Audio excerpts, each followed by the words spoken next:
தமிழகத்திலேயே முதல் முறையாக வயிறு மற்றும் பெருங்குடல் புற்றுநோய்களை தொடக்கத்திலேயே கண்டறிந்து செயற்கை நுண்ணறிவு சிகிச்சையளிக்கும் அதிநவீன கருவி ஒன்று கோவை ஜெம் மருத்துவமனையில் அறிமுகப்படுத்தப்பட்டுள்ளது. உணவு குழாய் இரைப்பை மற்றும் பெருங்குடல் சார்ந்த ஜீரண மண்டலத்துக்குள்ள அனைத்து நோய்களை கண்டுபிடிப்பது மட்டுமல்லாமல் அதனுடைய மாற்றங்களாகி பிற்காலத்தில் கேன்சர் வரக்கூடிய தன்மையை உள்ளது கூட கண்டுபிடிக்கிற அளவுக்கு இந்த ஆர்டிஃபிஷியல் இன்டெலிஜென்ஸினுடைய எண்டோஸ்கோபி மிகவும் பயன்படக்கூடியது. அந்த வகையில் இது தமிழகத்தில் முதல் முறையாக என்று அறிமுகப்படுத்தப்பட்டுள்ளது. இதன் மூலம் நாம் வரக்கூடிய நோய்களை எல்லாம் முன்கூட்டியே கண்டுபிடிக்கிறதுனால கேன்சர் டெவலப்மெண்ட்டை தடுக்கக்கூடிய ஒரு வாய்ப்பு இருக்குது. காவிரி பாசன மாவட்டங்களில் வேளாண் மண்டல பாதுகாப்பை உறுதி செய்ய வேண்டும் என மீத்தேன் திட்ட எதிர்ப்பு கூட்டமைப்பு வலியுறுத்தியுள்ளது. காவிரி படுகையில் வேளாண்மை சார்ந்த தொழில்கள் மட்டுமே நடைபெற வேண்டும் என்பது உள்ளிட்ட கோரிக்கைகளை வலியுறுத்தி வரும் 24ஆம் தேதி முதல் 29ஆம் தேதி வரை பரப்புரை நடைபயணம் மேற்கொள்ள உள்ளதாக கூட்டமைப்பின் ஒருங்கிணைப்பாளர் ஜெயராமன் தெரிவித்தார்.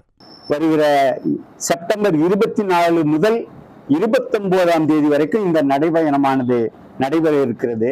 இந்த நடைபயணத்தினுடைய நோக்கம் வேளாண் மண்டல பாதுகாப்பை உறுதி செய்ய வேண்டும் என்பது. மக்களிடையே விழிப்புணர்வை ஏற்படுத்த வேண்டி இருக்கிறது. தமிழ்நாடு அரசு கிட்ட நாங்க சில கோரிக்கைகளை வலியுறுத்தி இந்த நடைபயணத்தை நடத்துறோம். வேளாண் மண்டல சட்டத்தில் உள்ள சில குறைபாடுகள் காரணமாக எந்த பாதிப்புகளை எதிர்த்து போராட்டங்கள் நடந்தவோ அந்த பாதிப்புகள் தொடர்ந்து கொண்டிருக்கின்றன. இப்போது இந்த நடைபயணத்தை நடத்த வேண்டிய தேவை எழுந்துள்ளது.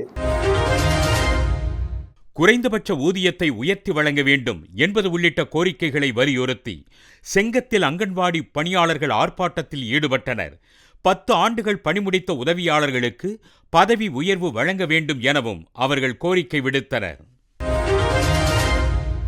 கோவை வடவள்ளி பகுதியில் வசித்து வரும் கதிரேசன் என்ற திமுக நிர்வாகி மீது அவரது வீட்டில் பணிப்பெண்ணாக இருந்தவர் காவல் நிலையத்தில் புகார் அளித்துள்ளார். பாலியல் துன்புறுத்தல் குறித்து வெளியே சொன்னால் குடும்பத்தில் உள்ள அனைவரையும் கொன்று விடுவேன் என கதிரேசன் மிரட்டியதாகவும் அந்த பெண் குற்றம் சாட்டியுள்ளார். செயலாளர்ப்பா கதிரேசன் என்பவர் வீட்டில் 6 வருஷமாக வேலைக்கு போயிட்டு இருக்கேன். கடந்த 2.5 வருஷமாக எனக்கு ரொம்ப பாலியல் தொல்லை தாங்க முடியல. என்னை மிரட்டிகிட்டே இருக்காரு. நீ இதுக்கு ஒத்துழைக்கணும், இல்லைன்னா உன்னை வீட்டில் நகை காணாமல் போயிடுச்சுன்னு சொல்லி உன் மேலே தான் கம்ப்ளைண்ட் கொடுப்பேன், நீ தான் இதுக்கு காரணம், இல்லைன்னா என் வீட்டுக்காரர் ஹார்ட் பேஷண்ட், ஹார்ட் அட்டாக் வந்திருக்குங்க, ஏதோ ஒன்று உங்கள் வீட்டுக்காரர் பண்ணிடுவேன், நீ இதுக்கு ஒத்துழைச்சி தான் ஆகணும்னு சொல்லிட்டு ரொம்ப மிரட்டிகிட்டே இருக்காங்க. இதை நான் அவங்க ஒய்ஃப் மூலியமாகவே தெரிய வச்சாலும் அவங்க ஒய்ஃப் என்ன சொல்கிறாங்கன்னா, என் ஹஸ்பண்ட் ஒரு பெரிய போஸ்டிங்கில் இருக்காரு, எங்களுக்குன்னு ஒரு குடும்பத்தில் ஒரு பேர் இருக்குது, இதை நீ ஏதோ ஒன்று பண்ணினா வெளியே சொன்னீங்கன்னா நீ தான் நகை திருட்டிட்டேன்னு சொல்லி உண்மையில நாங்கள் கம்ப்ளைண்ட் கொடுப்போம் அப்படிங்கிறாங்க. பெரம்பலூர் மாவட்டம் குன்னம் அரசு பெண்கள் மேல்நிலைப்பள்ளி அருகே சாலையில் மழைநீருடன் கழிவுநீர் கலந்து செல்வதால் மாணவ மாணவிகளும் பொதுமக்களும் அப்பகுதியை கடந்து செல்ல சிரமப்படுகின்றனர். நோய் தொற்று ஏற்படுவதற்கு முன்பாக தூய்மை பணியை மேற்கொள்ள வேண்டும் என அவர்கள் வலியுறுத்தியுள்ளனர். அம்மாளுக்கு மனு கொடுத்தாச்சு, இங்கே தலைவருக்கு சொல்லியாச்சு, எல்லாத்துக்கும் சொல்லியாச்சுங்க. ஆனால் செஞ்சு தரங்கிறாங்க, ஆனால் செஞ்சு தரவில்லை. ரொம்ப நடக்க போகிறதுக்கு, அதுவும் மழை காலம்லாம் ரொம்ப கஷ்டமாக இருக்குங்க. நாங்கள் காலையில் எழுந்திரிச்சு பால் வாங்க போகிறதுக்கு வர்றதுக்கு ரொம்ப வண்டி போக முடியாது, நடக்கவே முடியல. நாங்கள் நிறையா வாட்டி புகார் கொடுத்து எந்த நடவடிக்கையும் எடுக்கப்படவில்லை.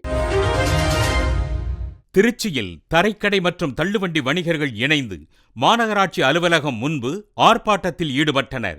சாலையோர வணிகர்கள் பாதுகாப்பு சட்டத்துக்கு எதிராக மாநகராட்சி நிர்வாகம் செயல்படுவதாக கூறி அவர்கள் கண்டன முழக்கம் எழுப்பினர். பிரதம மந்திரி ஸ்வாநிதியின் கீழே 10,000 கடன், அது 1,500 ரூபா மானியம்.